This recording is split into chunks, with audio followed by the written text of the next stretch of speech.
അപ്പൊ ഞാൻ മയക്കേണ്ട ടൈമാണ്. വെറുതെ ശരങ്ങൾ പോരട്ടെ. എതിരാളി ഒളിഞ്ഞിരിക്കുന്നല്ലോ. സിനിമ കണ്ടവരാണോ നിങ്ങളൊക്കെ? ഇഷ്ടപ്പെട്ടോ? നിങ്ങൾ പറയേണ്ടത്. നമ്മൾ ഇന്നലെ കുറെ തിയേറ്റർ വിസിറ്റിന് പോയിട്ടുണ്ടായിരുന്നു. ഏതാണ്ട് അരമണിക്കൂറോളം സിനിമയുടെ അവസാന ഭാഗം ഞങ്ങൾ തിയേറ്ററിൽ ഓഡിയൻസ് അറിയാതെ മാറി ഇരുന്ന് ഇങ്ങനെ കണ്ടു. അപ്പോൾ നേരിട്ട് അവരുടെ ചിരിയും കയ്യടികളൊക്കെ നമ്മൾ നേരിട്ട് നല്ല കണ്ടതാണ്.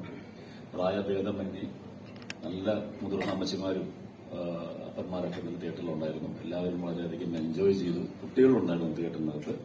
അപ്പോൾ ആ കാഴ്ചയൊക്കെ ഞങ്ങൾക്ക് വളരെയധികം ഞങ്ങൾ പ്രതീക്ഷിച്ച ക്രൗഡ് ഇന്നലെ തിയേറ്ററിലുണ്ടായിരുന്നു. അവരുടെ റെസ്പോൺസ് നേരിട്ട് കണ്ട് അനുഭവിച്ച സന്തോഷം കൂടി ഞങ്ങൾക്കുണ്ട്. അത്രേ പറയാനുള്ളൂ. എന്താ അവർ പറഞ്ഞു വെച്ചാൽ ലോജിക്ക് നോക്കിയിട്ട് ചെയ്യേണ്ട ഇങ്ങനത്തെ കഥാപാത്രങ്ങളുണ്ടോ അല്ലെങ്കിൽ ഇങ്ങനത്തെ കഥയുണ്ടോ എന്നൊന്നും പറയാൻ പറ്റില്ല. പക്ഷെ ആ സിനിമ ഈ 2.25 മണിക്കൂർ 2:17 വളരെയധികം ആസ്വദിച്ച് ഞങ്ങൾ എൻജോയ് ചെയ്തു. നേരിട്ട് കേട്ടറിഞ്ഞ സന്തോഷത്തിലാണ് ഞങ്ങൾ എല്ലാവരും.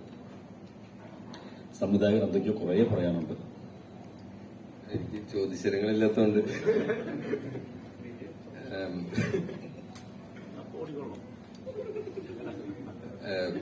ഞാൻ ആദ്യമായിട്ട് ഞാൻ ബേസിലിന്റെ അസോസിയേറ്റ് ആയിരുന്നു. ലാസ്റ്റ് മിന്നൽ മുരളിയിലായിരുന്നു അസോസിയേറ്റ് ചെയ്തത്.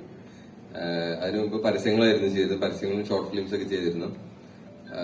അതിനുശേഷം ഞാൻ ഒരു സിജുവായിട്ട് ഒരു പരസ്യത്തിൽ വർക്ക് ചെയ്യുന്നതിന്റെ ഇടയിലാണ് നമ്മൾ ഒരു സിജു ഐഡിയ ഷെയർ ചെയ്യുന്നത്. അപ്പോ ഈ ഐഡിയ നമുക്ക് ഇൻട്രസ്റ്റിംഗ് ആയിട്ട് തോന്നി. അപ്പൊ നമ്മളതിനൊരു ഏകദേശം ഒരു 1 ലൈൻ ആക്കിയിട്ട് ഇത് പ്രൊഡക്ഷൻ ആരെ മീറ്റ് ചെയ്യും എന്നൊക്കെ പറഞ്ഞ് ഭയങ്കര ടെൻഷനായിട്ട് ഒരു ദിവസം രാത്രി ഉറക്കമൊന്നുമില്ലാതെ 4 മണിക്ക് ഞാൻ ഒരു കാര്യമില്ലാതെ അതിന്റെ 1 ലൈൻ ടോയ്ക്ക് അയച്ചു കൊടുത്തു. അതെന്തിനാ അയച്ചതെന്ന് എനിക്കറിയില്ല. അന്ന് പുള്ളിക്ക് പ്രൊഡക്ഷൻ പ്ലാനുകളൊന്നും ഇല്ല. അപ്പൊ ഞാൻ ഒന്ന് വായിച്ചു നോക്കാൻ വേണ്ടി അയച്ചു. പുള്ളി പറഞ്ഞു അമേരിക്കയിൽ എവിടെയായിരുന്നു. അപ്പൊ തിരിച്ചു വന്നിട്ട് നമുക്ക് കാണാം. അങ്ങനെയാണ് ഈ പ്രോജക്റ്റ് ഉണ്ടാവുന്നത്. അപ്പൊ അതിനുശേഷം പിന്നെ എല്ലാവരും നമ്മുടെ കൂടെ വന്ന അത് കഴിഞ്ഞിട്ടാണ് ഇതിന് ബേസിലോട് കഥ പറയുന്നത്, അഭിനയിക്കാൻ വേണ്ടി പറയുന്നത്. അതിന് മുമ്പ് സംസാരിച്ചിട്ടുണ്ടായിരുന്നു.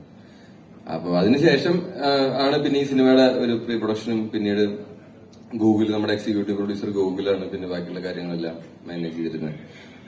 ടിൻസൻ ചേട്ടനാണ് നമ്മുടെ കൂടെ കട്ടയ്ക്ക് നിന്നിരുന്നത്.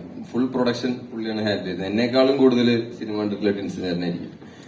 അപ്പോ അങ്ങനെയൊക്കെ ആ സിനിമ ഇപ്പോ ഇവിടെ തിയേറ്ററിൽ ഇറങ്ങി. ഇന്നലെ ഇറങ്ങി.